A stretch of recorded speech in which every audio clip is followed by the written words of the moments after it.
She wasn't fat, but she wasn't skinny. She loved restaurants, but not more than she hated her body. She kissed boys, but she didn't bring them home. She hated being home, but she didn't know where else to go.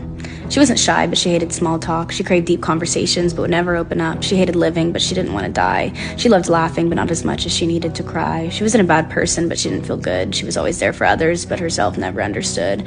She was always writing, and everyone read, but no one listened. She was both the life of the party and the loneliest in the room. She was always performing, but she hated the crowd. She was always quiet, but her thoughts far too loud. She wasn't a rule follower, but she wasn't brave. She was always praying for others, but never for herself. She wasn't ugly, but she wasn't beautiful. She wanted to be loved the way she loved others for once. She wasn't manipulative, but she knew how to lie. She didn't have her mother's temper, but she had her mother's sad eyes. She wanted her father's kindness, but she got his tendency to run away.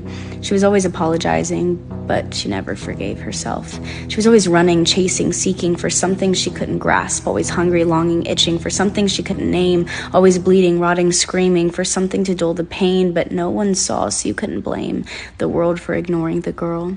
She was always smiling, laughing, mending others' scars. She was always dreaming, never sleeping, always looking at the stars. She was born with wings instead of feet, always needing somewhere to flee, but she couldn't fly. Her baggage held her down. She wasn't depressed, at least she didn't think. A dangerous coping mechanism for a girl with clipped wings.